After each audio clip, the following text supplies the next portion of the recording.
વારંવાર પાદ આવવા અને પેટમાં ગેસ થવા પર રોજ આ ખાવું. નમસ્કાર મિત્રો, રાધે રાધે, જય શ્રી કૃષ્ણ, હર હર મહાદેવ. અમારી ચેનલ ગુજ્જુ હેલ્થ ઉપાય પર આપ સૌનું સ્વાગત છે, જ્યાં અમે ઘડપણને વધુ સારું અને સ્વસ્થ બનાવવાની વાત કરીએ છીએ. શું તમે પણ આખો દિવસ વારંવાર પાદ આવવાથી પરેશાન છો? પેટમાં ગેસ બન્યા કરે છે, પેટ ફૂલેલું લાગે છે અને ક્યારેક તો એટલી દુર્ગંધ આવે છે કે બહાર જવું પણ મુશ્કેલ બની જાય છે. આ સમસ્યા માત્ર શરમજનક જ નથી, પરંતુ તમારા પાચન તંત્રની ગરબડનો પણ સંકેત છે. મિત્રો, જો તમને વારંવાર ગેસ કે પાદની સમસ્યા હોય તો આજનો આ વિડીયો તમારા માટે છે, કારણ કે આમાં હું તમને જણાવવા જઈ રહ્યો છું કે એવી કઈ વસ્તુ છે જેને રોજ ખાવાથી તમારા પેટનો ગેસ 90% સુધી ખતમ થઈ શકે છે અને પાચન તંત્ર એટલું મજબૂત થઈ જશે કે વારંવાર પાદ આવવાની તકલીફ ખતમ થઈ જશે. સમસ્યાને સમજો. ગેસ અને પાદ આવવું એ શરીરની એક કુદરતી પ્રક્રિયા છે, પરંતુ જ્યારે તે વારંવાર થવા લાગે છે, પેટમાં દુખાવો થાય, ભારેપણું લાગે, દુર્ગંધ આવે, તો તે આંતરડામાં રહેલા બેક્ટેરિયા અને પાચનની ગરબડનો સંકેત છે.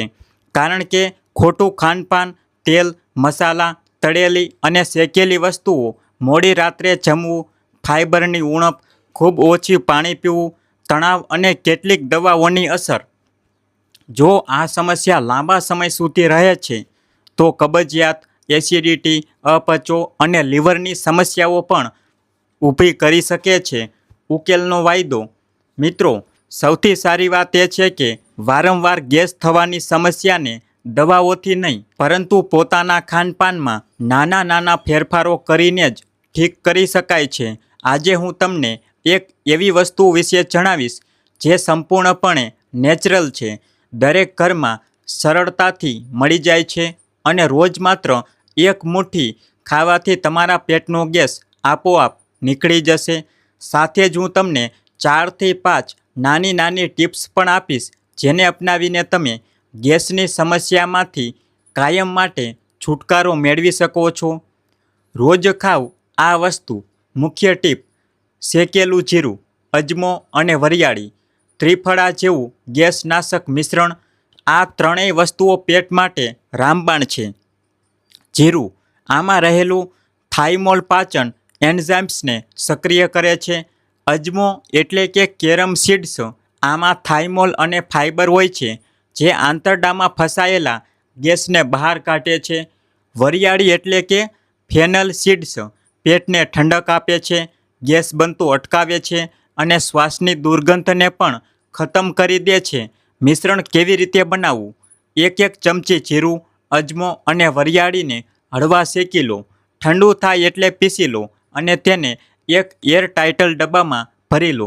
કેવી રીતે ખાવું? રોજ સવારે ખાલી પેટે અથવા જમ્યા પછી 1 ચમચી નવશેકા પાણી સાથે લો.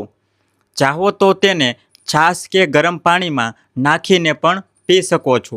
ફાયદા: 3 થી 5 દિવસમાં જ પેટ હળવું લાગશે, પાચન શક્તિ વધશે, એસિડિટી ઓછી થશે, પેટમાં ગેસ ફસાવાની સમસ્યા ખતમ થશે અને શ્વાસની દુર્ગંધ પણ ઓછી થશે.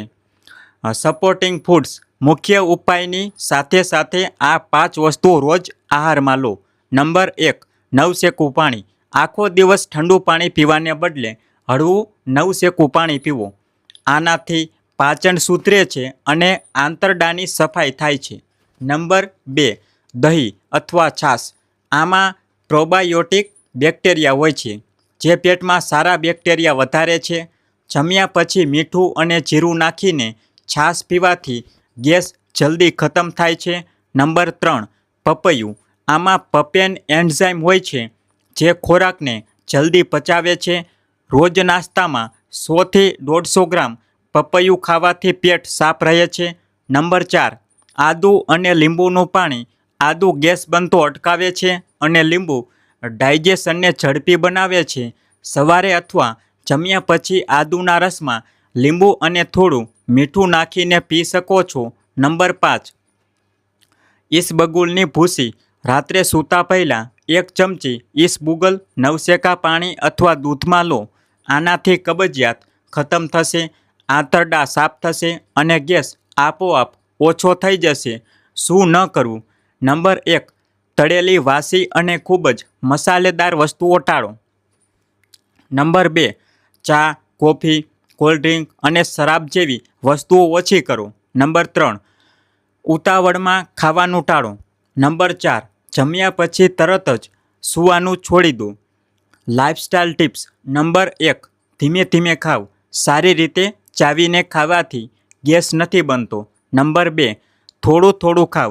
દિવસમાં 4 થી 5 વાર થોડો ખોરાક લો. નંબર 3, વોક કરો. જમ્યા પછી 10 થી 15 મિનિટ ચાલવું પાચન માટે શ્રેષ્ઠ છે.